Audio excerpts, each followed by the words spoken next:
Good evening. It's 8 o'clock in Yerushalayim.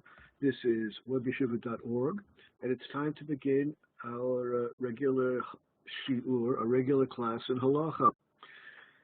We're talking about hair covering, and we're beginning with women's hair covering.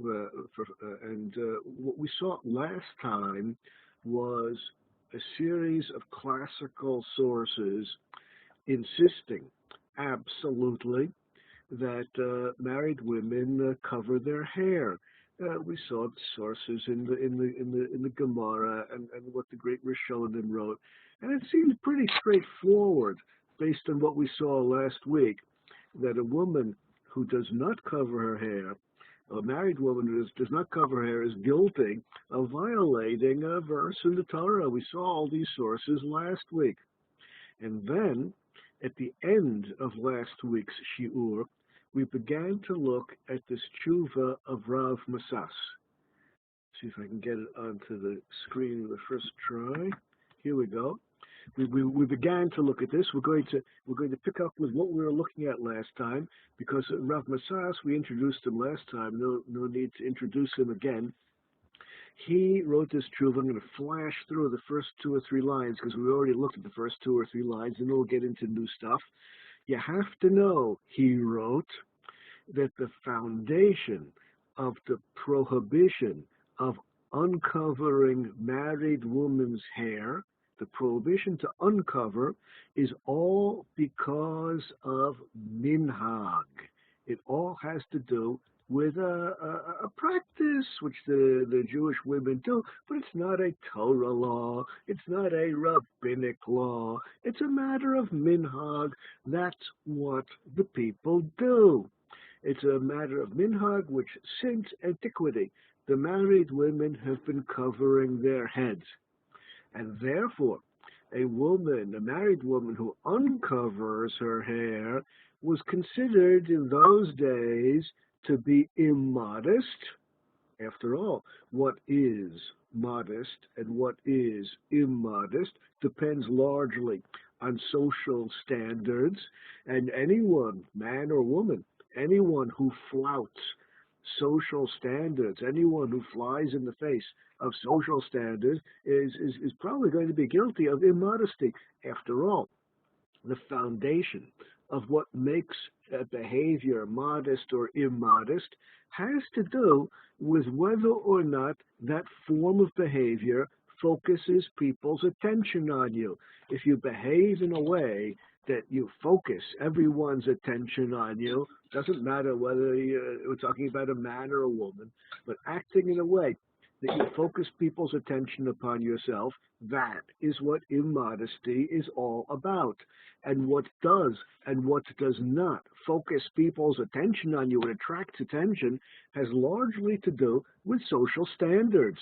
As long as you are behaving in a way that is socially normal in the society in which you find yourself, you will more or less blend in, and people are not going to stare at you because you're doing something unusual.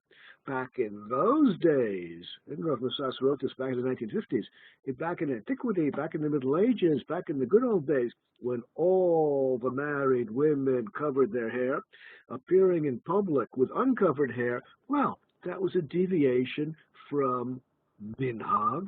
That was a deviation from standard social practices, and that would have attracted everyone's attention. Everyone would have stared, and that was no good back in those days, because the Torah wants us to act modestly and not immodestly. Further, back in those days, married women uncovering their hair was considered nivul. After all, what is beautiful and what is not beautiful also largely depends upon social standards and varies from time to time and place to place. And back in those days, it was considered more beautiful to have the hair covered. Well, this is what we looked at last time. Now, we've already got the basic theme. You already got the basic melody of Rav Masas's approach. There is no Torah law. There is no rabbinic law governing women's covering their hair. It all has to do with minhag. And back in those days, the minhag was well established. Now let's continue with new material. I'm still quoting the tshuva of Rav Masas. The tshuva of Rav Masas goes on and says like this. We did not look at this part last week. Okay, therefore, hechmiru bo chachamim harbe alpi minhag zmanam. The reason the rabbis were so strict about married women covering their hair back in those days, in the Mishnah, in the Gemara, in the Rambam, in all of the traditional sources, is because back in those days, it was a very strong, fixed minhag. Mishum pritzis umishum nivul. Back in those days, the woman appearing in public with her hair uncovered, then it would have been an act of immodesty. Why? Because everyone would have stared. Why would everyone stare? Because she's behaving in a very unusual way in public. Think about it for a moment. What is normal and what is not normal social behavior depends largely on the circumstances, the society in which you find yourself at the moment. I'll give you one example. Once you have an example, you'll understand the way the principle works. You'll be able to multiply examples endlessly yourself. Imagine for a moment a woman who attends a wedding. And of course, she's dressed in a lovely dress suitable for a wedding. And since she's dressed in a way that fits in to the wedding, people will notice her if she's dressed well, but they won't stare at her. On the other hand, if she appears at the wedding, attending the wedding, wearing a jeans skirt and a simple blouse, she's going to stick out like a sore thumb, and everyone's going to stare. Why on earth is this woman dressed like that when she attends a wedding? Now take exactly the same woman and put her in a different social circumstance, put her on the bus, going to work in the morning or something like this, and wearing the dress from the wedding will be a deviation from social standards. In that circumstance, if she's on the bus going to work in the morning, and everyone's going to stare. Why is that woman wearing a dress which is suitable for a wedding in the morning? Well, what is and what is not socially acceptable varies from place to place, from time to time, even from neighborhood to neighborhood, even from time of day to time of day, all depending upon the circumstances. And that's what hair covering is all about. Va'od, furthermore, mifurash b'divreihem, it's quite clear in the words of the earlier rabbis from late antiquity, from the Middle Ages, it's quite clear if you read what they wrote. The Isur Gilu Yiseh B'Nashim B'Zmanehem, the whole business of prohibiting uncovering the hair in those days, Lo Gilu Ilahud, they weren't in those days only interested in uncovering the hair. That was not the only thing they spoke about. Back in those days, all the poskim emphasized the importance not only of covering, but also of braiding the hair and keeping it all together in one tight braid. Mishnah, that's what it says back in the Mishnah, which is basically our earliest rabbinic source. Soter et sa'ara. The sota, the woman who was accused of hanky-panky by her husband.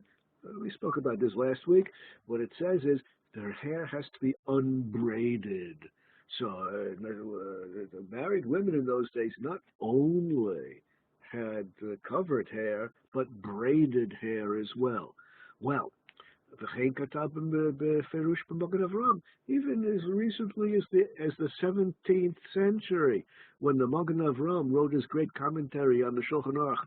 And the commentary of the Magen Avram on the Shulchan Aruch, which we're about to refer to, that commentary is the single most important commentary on the Shulchan Aruch ever written. It's printed in the outside margin of every standard edition of the Shulchan Aruch, and many Acharonim, many contemporary poskim relate to this commentary so seriously that they think of the Shulchan Aruch and its commentary by the Magen Avraham as being miksha achas, a single unified whole. That's how important the Magen Avraham is considered by many contemporary poskim. But he makes perfectly clear that even as recently as the 17th century, which in the grand scale of things is not so long ago, is it? As recently as the 12th century, married women did not only cover their hair, but they braided their hair as well. Yeah. We're going to talk about women cutting their hair short, which you asked about on chat. We're going to get to that to the session.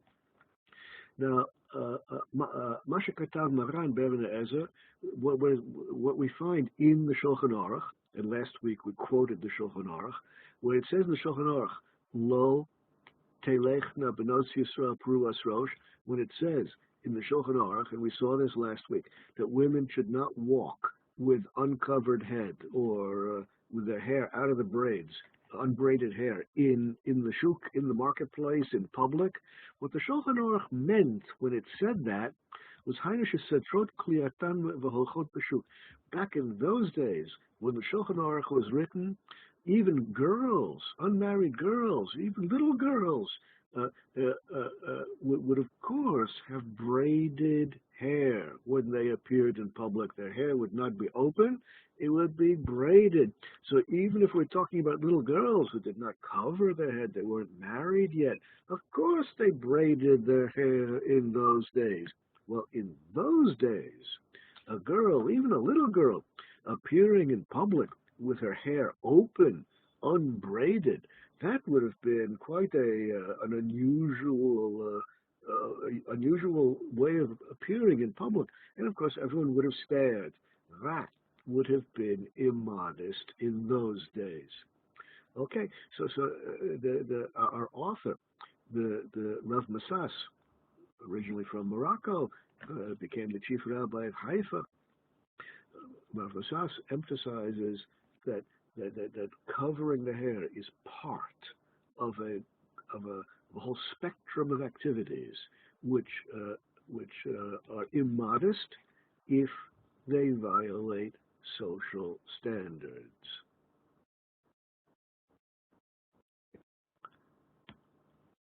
Yeah. Okay.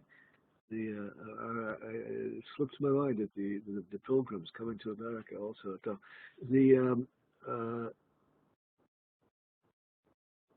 Back married women covered their hair, but all women, even little girls, back in those days used to braid the hair. Va'od, and furthermore, you notice the structure of this tshuva is va'od, va'od, va'od, and furthermore, and furthermore, and furthermore. He's just strengthening his argument, his basic underlying argument over and over again. His underlying melody is that covering the hair is a matter of minhag, and he's strengthening that va'od, va'od, va'od, and further, and further, and further. Well, and further, he quotes Rav Maharam Alashkar. His name was Rav Moshe Alashkar Ashkar. For some reason, I don't know why exactly, when they write his name in Hebrew letters, it's written with only one aleph at the beginning. Of course, Ashkar with an aleph at the beginning of Ashkar just means blonde. Al Ashkar is the blonde person, the light-headed, fair-headed person. And of course, the Maharam Alashkar, Rav Moshe Alashkar, whom we're about to quote, he was from the generation of the expulsion of the Jews from Spain. He lived a long time in Egypt. He ended up in Yerushalayim towards the end of his life. He was from a gene pool where light-colored hair, blonde hair was extraordinarily unusual. I don't know. There are no photographs of him. I don't know whether or not he was blonde in the sense that we think of blondness nowadays. But his hair was surely much lighter than was typical in that gene pool of the Jews who came from Spain, Egypt, and Eretz Israel in those days. Yeah, I don't know if he was blonde in the sense that we would call blonde, but his hair was surely lighter than other people's, and they called him Al-Ashkar Ramosa the Blonde. Well, fair-headed, light-headed, whatever. Who cares about what kind of hair he had? Let's see what he had to say about our halachic topic. He quotes the Ravya, one of the great medieval poskim from France. Shalo amru se'ar be'isha erva. Well, we don't know, historically speaking, the color of people's eyes back in those days and the color of people's hair. Well, you can leave it to the archaeologists. Maybe there'll be some evidence somewhere, but I still doubt it. In any event, the Maharam Alashkar says that the whole idea of Se'ar Be'isha Erva, the whole idea of a woman uncovering her hair, being immodest, the whole issue of immodesty here, Rakli Inyan Kriyashma, has only to do with the time when the men are reading Shema Yisrael. You know, there are a ton of halachot, there are plenty of laws governing how and when you're supposed to read Shema Yisrael, the first verse in the 3 paragraphs. It's one of the mitzvahs of the Torah, done twice a day, in the morning and the evening, and there's an awful lot of halacha governing exactly how you do it. Much of the halacha having to do with reading Shema Yisrael twice a day, much of the halacha has to do with concentrating on the words. After all, we don't want just a pro forma, mindless reading of the words. What we want, in order to fulfill the mitzvah correctly, is that people should concentrate on the words and intend what they're meaning. And therefore, just like in prayer, where you have to pray in a place where you will not be distracted by distractions, you have to choose a place to pray, a place to daven, where you'll be able to concentrate on your prayer and have proper intent that you're standing in the divine presence and you won't be distracted by this, you won't be distracted by that. Similarly, when you read Shema Yisrael, you have to block out any distractions, and therefore, if you look in the Talmud, and if you look in Rambam, and if you look in the Shulchan Aruch, they mention the whole business of women uncovering their hair when they are talking about the details of reading Shema Yisrael. It's one of the things which is distracting, and therefore not appropriate for Shema Yisrael. But it's because Shema Yisrael demands such a high level of holiness that you will concentrate all of your mind on what you are saying, that we don't want any distractions at all. After all, there's a reason, the primary reason why we insist upon a mechitza, a physical separation between men and women in the synagogue during prayer, is because in those days, men had certain hormones. In those days, men were easily distracted by women, and their attention would move from the prayer to the women if they were present. And therefore, halacha demands a physical separation between men and women during prayer, during tefillah. That's why the synagogues have mechitzot. Well, women uncovering their hair is part of that discussion in Talmudic sources. Well, that's a very interesting observation by Rav Moshe Alashkar. According to this, there's no general sweeping requirement of women to cover their hair. It's only at that time when the men have to concentrate on Shema Yisrael. Dafka, specifically, when they are reading Shema Yisrael, the women have to have covered hair. And only that hair which is customarily covered, because hair which is not customarily covered in that place and that time is not particularly distractive, not particularly distracting. What people stare at, what people focus their attention on, is the unusual, and therefore, if the woman uncovers her hair in an unusual way, above and beyond what is normal in the society, the men should not read Shema Yisrael in the presence of that woman.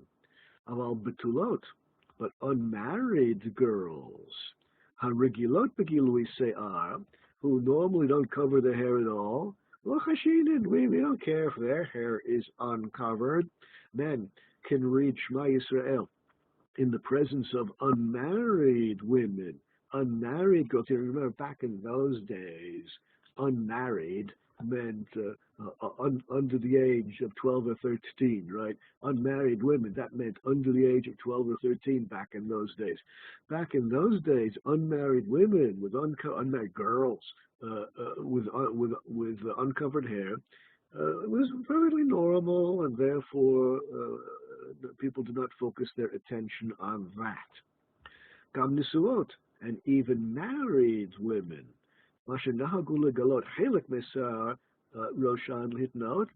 even married women who did cover their hair back in those days, some of the hair would be exposed, some of their hair would be visible from underneath the tichel. They didn't have wigs so much in those days, but they did have kerchiefs over their head.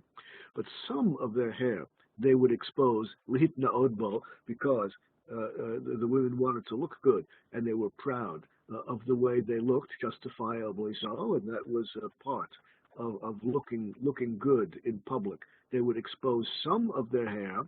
Well, the amount of hair they exposed is, as long as they were within normal social bounds, was perfectly acceptable.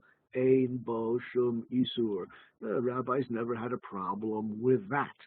The only problem they had was exposing more hair than is socially common in your place and time, and while the men are reading Shema Yisrael.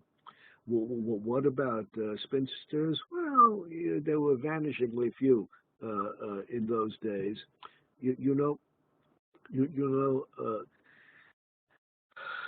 Around 250 years ago, give or take, in different places, different times, but approximately 250 years ago, you take that with big variations, a big change occurred in the fundamental structure of marriage. In ancient times, through the Middle Ages, until not so long ago, 250, 300 years ago, depends where and when, marriage was all about, number one, financial security. Number two, social position, having an honored position in society. Number three, producing children.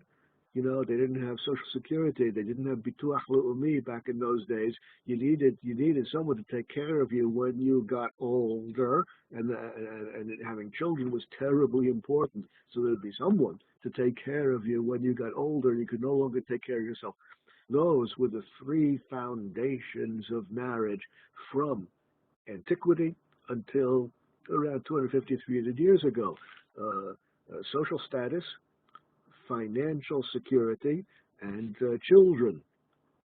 Well, back in those days, one could very easily imagine a conversation. Here's an imagined conversation between two sets of parents, and one set of parents says to the other, their children are married. We're talking about Mechutanim, two sets of parents, their children are married. One could very easily imagine a parent saying something like this: it's true that our children hate each other. It's true that they're not very happy, but at least they are financially secure. At least they are social, they have good social status, and praise God, they have children, and that's what's important. And that's what everyone thought in those days. Beginning in early modern times, romance was added to the recipe of marriage. The fact that husband and wife should like each other, the idea that husband and wife should like each other in marriage is an idea that entered the recipe, entered the makeup of marriage quite recently in human history. Nowadays, the romance has become the foundation of the marriage, and the other elements are no longer thought of as being primary. Today, you could imagine parents having a conversation about their children. They might say, oh, it's true that they never attained any financial security. Oh, it's true that their social status is not so. Oh, it's true that they don't have any children, but at least they love each other. And that's what's really important. Well, with this shift in the foundation of marriage, a lot has changed.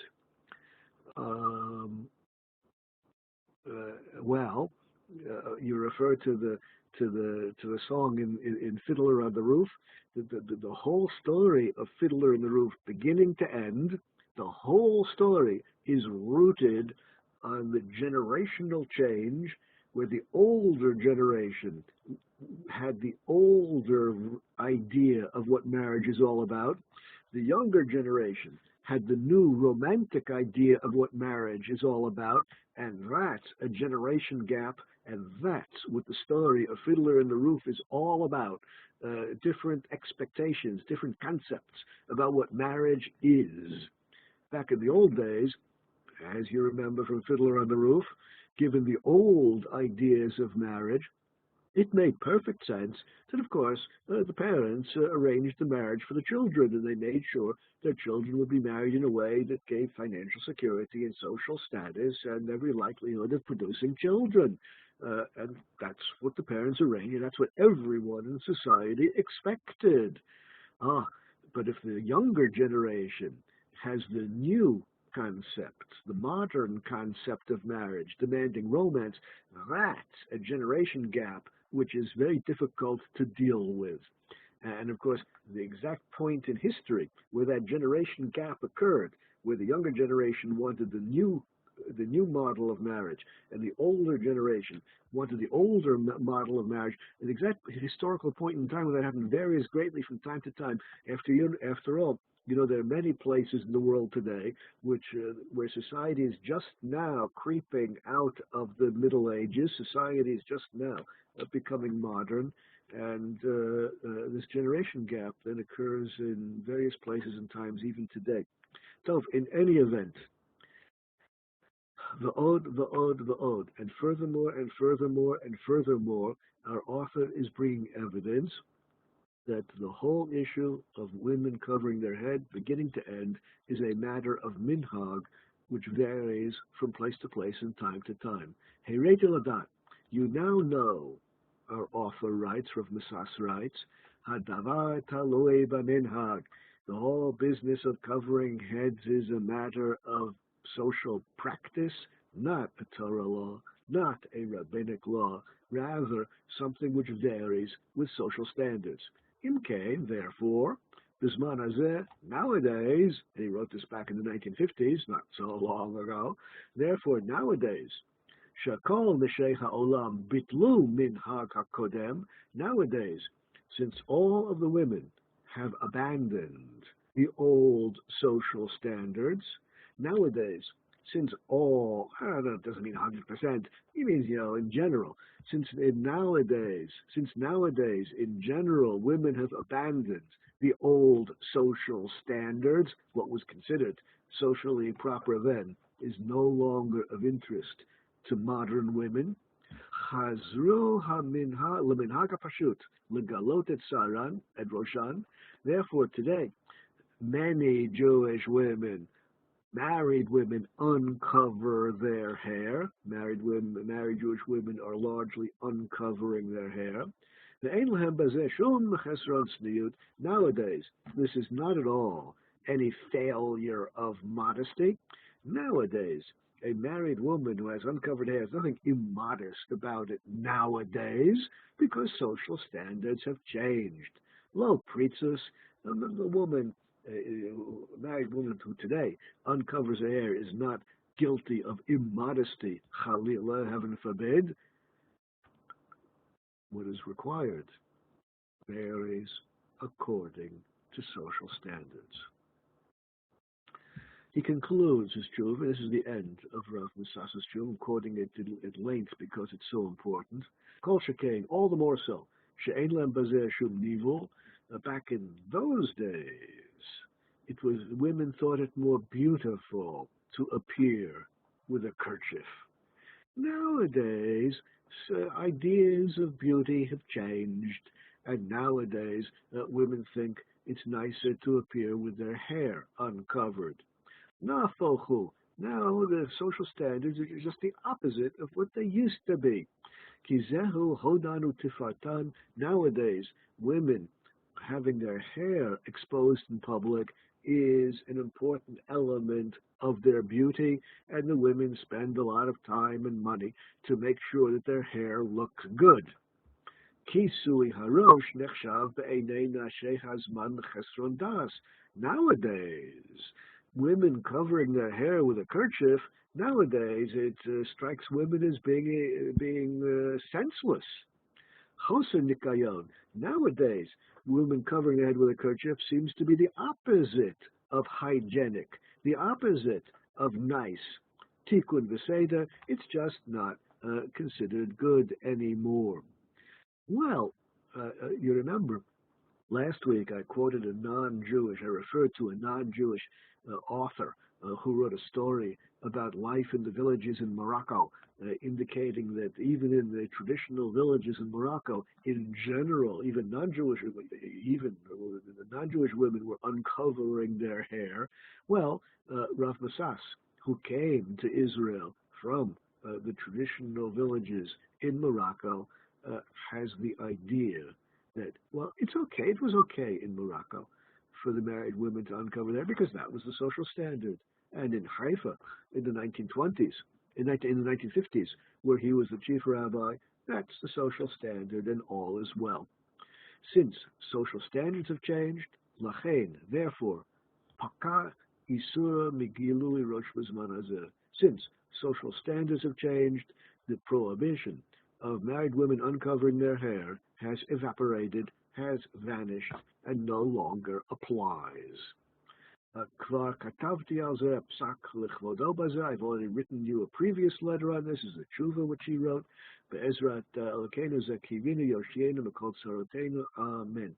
Okay, he wrote this in 1955, as you can see, and in the year 1955 he had not yet come to Israel. He was still the Rav of Meknes in Morocco, which I introduced last week as being the Vilna, the Yerushalayim, the prime Torah center of North Africa, the village, the town which produced most of the great Torah scholars from North Africa. He was the Rav there in 1955. He later came to Israel, where he became the chief rabbi of Haifa. Actually came like 2 years later. He was in Haifa. So in any event, this was published when he was in Haifa. What have we seen? All the traditional sources on one side, and so far, one voice, the single voice of Rav Musas on the other side. The single voice of Rav Musas, who has completely turned all of the traditional sources on their head. It's true that all of the traditional sources demand married women covering their hair. That's true, but none of it is relevant nowadays. That's the approach of Rav Masas. Now, this, of course, raises the question, is this a commonly accepted approach? Is this an analysis? Is this an understanding which finds favor in the eyes of other rabbis? Or is this the unique opinion of one great rabbi? Well, what we're about to do is launch on a survey of the opinions of other great rabbis. But in addition to assembling the opinions of great rabbis, which we're going to do in this series of classes, there's also photographic evidence, which doesn't actually belong, I suppose, in a series of shiurim on halachic sources. Here we're dealing with halachic sources, but there's plenty of photographic evidence as well. For example, there are two editions of the Art Scroll biography of Ramosa Feinstein. Many Art Scroll biographies. One of them is Ramosa Feinstein. Ramosa Feinstein was the greatest of the rabbis of North America in the 20th century, and not surprisingly, there's an Art Scroll biography of him. That biography came out in two editions, an English version and a Hebrew version. In the English version of the biography of Ramosa Feinstein, there are plenty of photographs, and one of the photographs is of the family in Europe. And back in those days, in Russia, there was no such thing as a candid snapshot. Back in those days, when you're getting your picture taken, it was a big event, they had these huge cameras. The camera had to get set up. They had these complicated flashes. The people had to pose very carefully. It was not a random event when photographs were taken back in those days in Russia, when Ramosa Feinstein and his family still lived there before they came to America. They were in that little village somewhere in Russia where only people who come from the village can pronounce the name of the village correctly.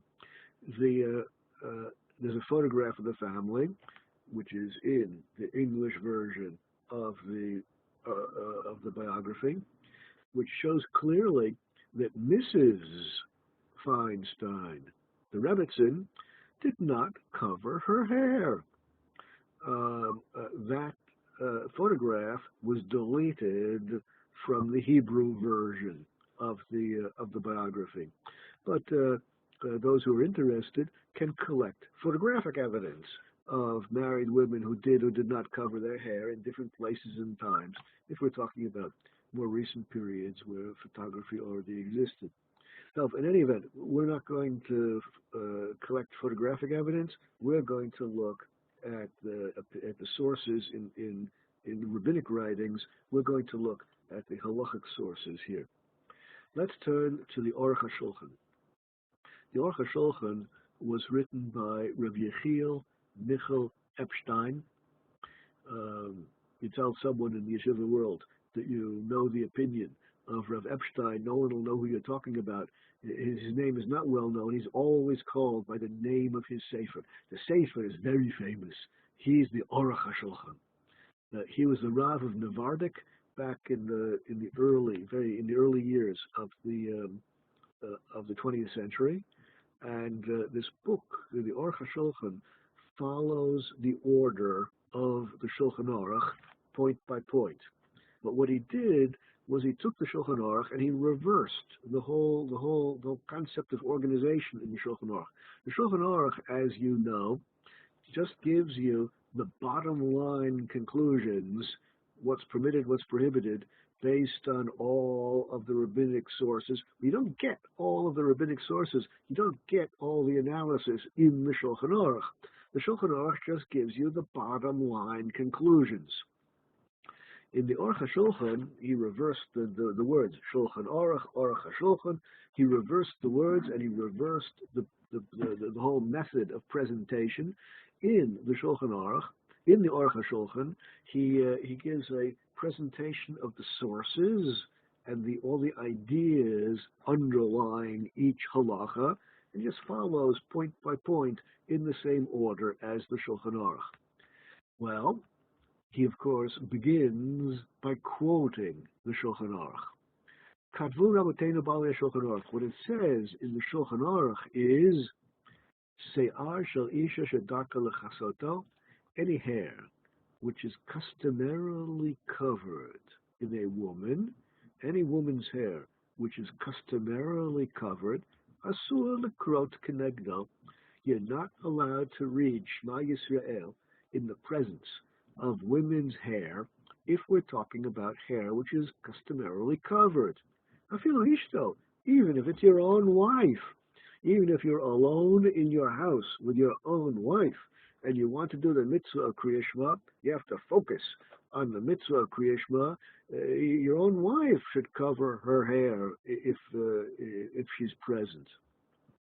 Aval betulot, but unmarried girls, shedarkan leilech pruot rosh, who customarily walk with uncovered hair, mutar, no problem at all. It all depends upon what's customary. V'huadin, this idea applies not only to sa'arot shel nashim sheregilim latzet chutz l'tzmatan. This rule applies not only to exposing hair, which is in addition to the hair which is braided. If not all the hair is braided, if some is allowed to be free. This rule applies not only to the free hair, which is not braided, kol shekain, all the more so this rule applies to se'ar nochrit, to foreign hair. What is foreign hair? Foreign hair is what's called a wig. Right? A wig is foreign hair, the hair of another woman. Well, afilu darka lechasot, if the woman is wearing a wig, and in the early 20th century they had wigs already, if a woman is wearing a wig, and in that society it's customary for women who wear wigs to have on top of the wig another hat or another covering, then even exposing the wig is no good. Even exposing the wig, if the custom is to have another hat or another covering on top of the wig, then you need that. What is required for Shema Yisrael? What is required is whatever is standard in the society. And if the standard is wearing a wig with another hat or another covering on top of that, then that's what's required if you want to read Shema Yisrael. Now, he says as follows. He lived in Navardik, which was a big town. He was the Rav of Navardik. Navardik was one of the big, major Jewish centers in Lithuania before the Holocaust. He was the Rav there. And the historical evidence is that vanishingly few married women covered their hair in Lithuania, surely not in Navardik back in those days.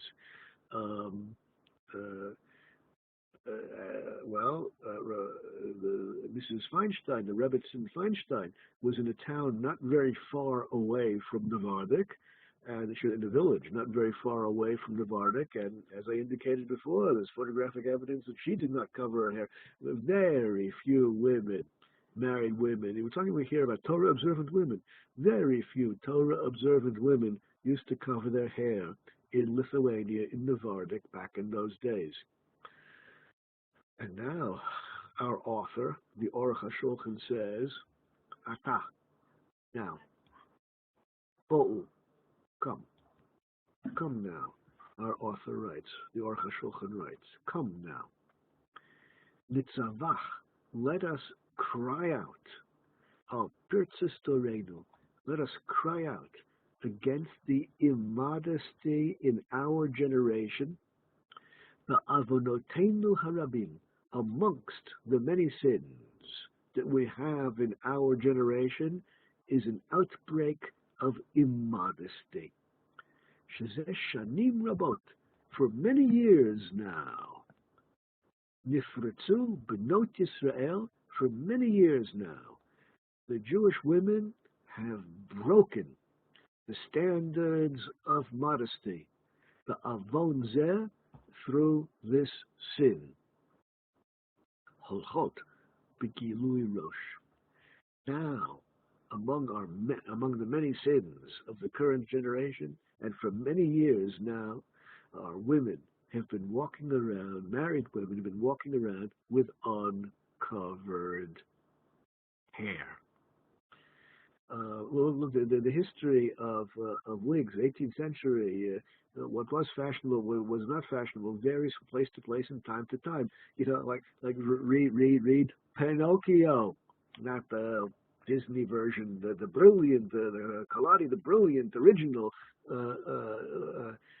Pinocchio, which is a great work of literature. Forget about the Disney version, where of course, all the men wore wigs. Read Dostoevsky. Dostoevsky, great writer, among other things.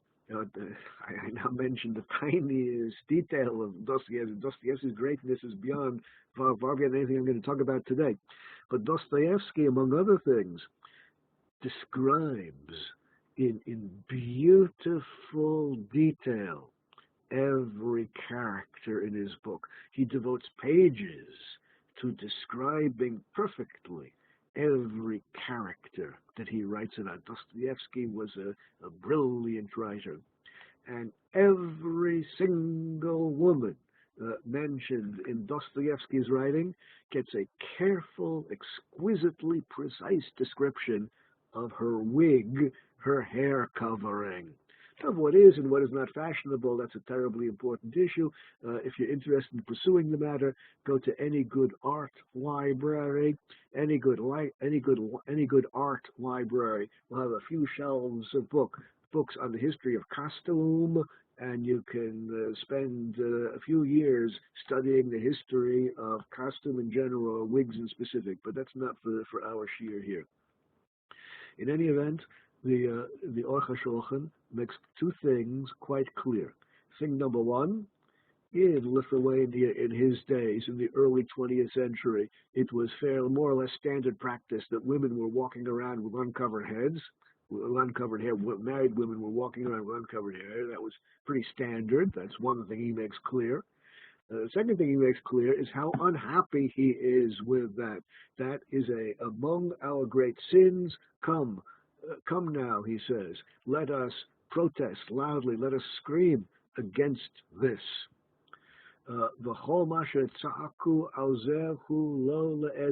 All of our shouting, all of our screaming about this issue has been useless. We rabbis have been totally ineffective in trying to convince the married women to cover their hair. Lo ho'il hasn't worked at all. All of our complaints have not worked at all. V'ata, and now, pashta hamispachat, now the plague has spread out widely. Now it's endemic. Shahanisuot holchot b'sa'atan kamo betulot. It's become endemic. The plague is now all over our society, that married women walk around just like unmarried women with their heads uncovered. Oy lanu, oy vaveh, woe to us. Sha'alta b'yameinu kach, woe to us that we live in such an immodest society. Well, I mean, he's made his opinion quite clear. Not only has he made his opinion quite clear, but he's also made quite clear that apparently no one listens to him.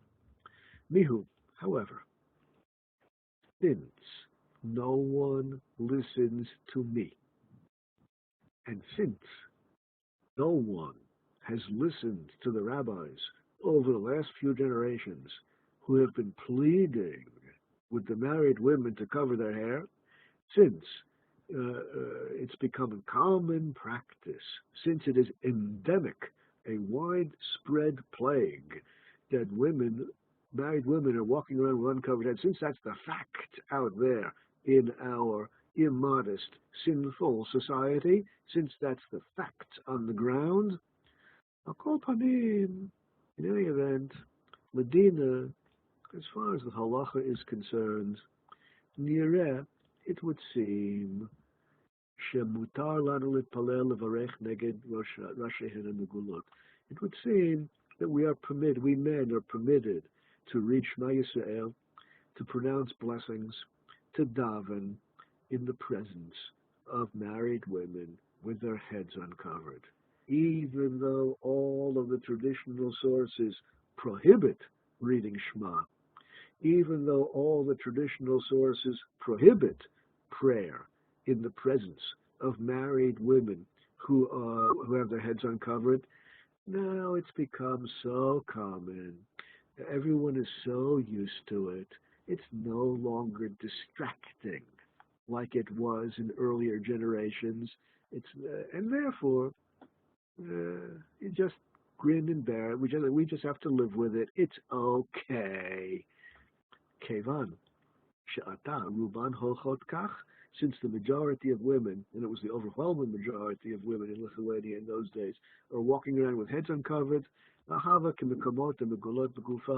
it's no different than other standards of dress, where what is considered modest and what is considered immodest as far as standards of dress are concerned. Well, uncovering parts of the body which are customarily covered, that's immodesty. It doesn't matter whether it's talking about a man or a woman. A person who walks around in public exposing parts of the body which are normally covered, people are going to stare, and that's immodest. Well, which parts of the body are customarily covered and which aren't varies from place to place and time to time, down to here, down to here, down to here. It varies. And again, if you want to see the historical record, go to some good art library where you'll find a few shelves of books on the history of costume, and you'll see what was common and what was not common in different places and times. Since nowadays even the married women are walking around with uncovered hair, Mamela, lekker hirhur, nowadays people are not going to have their minds diverted. Nowadays people are not going to find women with their hair uncovered to be particularly, specially erotic. In those days, a married woman appearing with hair uncovered would be so unusual, so striking, that all the men would focus their attention on her, and that would be an erotically stimulating event which would block them from Shema Yisrael and prayer and so forth and so on. Today, it's a commonplace, and whatever is commonplace is nothing special anymore. People are used to it, and therefore, it's okay. It's okay. Bottom line, he's very unhappy with what's going on in society. He's very unhappy with married women uncovering their head. But he says nothing I can do about it, and we just have to live with it, and we'll just ignore the problem. Now, as I mentioned before, Rabbi Feinstein used to uncover her head in the old days. The Art Scroll biography has plenty of photographs of her as an older woman, and when she was older, she always appeared in public with a wig when she was older. The change came in the late 1950s. In the late 1950s was when she began to wear wigs. What happened in the late 1950s? In the late 1950s, there was a revolution in Hungary. We don't have to just talk a lot about the anti-Soviet revolution in Hungary in the 1950s, but it happened, and there was chaos in Hungary for a brief period of time until the Soviets brought in the tanks and reestablished the control. And during that brief period of time, when Hungary was in revolt against the Soviet Union, before the tanks came in that brief period of chaos, a huge number of Jews who were stuck in Hungary, in Soviet Hungary, communist Hungary, took the opportunity to escape. And many of them ended up in London, in Paris, in Jerusalem, in New York. And now we all of a sudden have an influx of Torah-observant Hungarian families all of a sudden appearing in New York, in London, in Paris, and in Jerusalem. And in Hungary, it was absolutely required, it was absolutely demanded that married women cover their head. Of course, married women covered their head in Hungary. That's what they did. Unlike Lithuania, where it was fairly uncommon, as the Aruch HaShulchan just testified. And when the Hungarian women showed up in New York and lived down the street from the Feinsteins, throughout the Torah-observant neighborhoods in New York, well, some tension developed between the Torah-observant women from Hungary, all of whom covered their heads, and the other Torah-observant women coming from places like Navardik and so forth, where women did not cover their heads. Some tension developed between them. And the women from Hungary who were covering their heads looked askance, looked down at the Torah-observant women who didn't. And they waved their fingers at the Hungarian women with the heads covered would wave their fingers at the other Torah-observant women saying, get a wig, get a sheitel. Well, the women who had uncovered heads were a little bit were put under tension by this, and many of them asked their rabbis. In my imagination, I fantasize a conversation between Rebbetzin Feinstein and her husband, in which she or many other Orthodox women asked their rabbis, Rabbi, is it true what those Hungarian women are saying, that we should cover our heads with a kerchief or a wig? Is it true? And the rabbis responded, well, of course, we've been telling you that for generations. You just never listened to us. And beginning in the 1950s, the trend reversed, and now it's become quite common that women in Torah observant circles indeed do cover their heads. That's largely where the change in practice occurred, from uncovered to covered heads. That began in the late 1950s. As you point out on chat, in Hungary, the Jews were heavily involved in the food industry, food production. Vast food enterprises were controlled by Jewish families in Hungary, and when they came to New York, when they came to London, when they came to wherever they came, they brought with them the knowledge of running the food industry, and they more or less took over the kosher food industry in the countries they came to, and they were accustomed to the standards of Glatt. Well, in another series of shiurim, we can speak about the importance of Glatt kosher and what it has to do with halacha. So in any event, we're going to pause with this today. Next time, we're going to take a look at the opinions of Ramosa Feinstein regarding what leniencies are appropriate, even according to those rabbis, the vast majority of rabbis who insist on head covering, what leniencies are acceptable. That'll be for next time. Until then, I wish you a good week and a Shabbat Shalom, and look forward to seeing you all again a week from tonight. Shalom, shalom.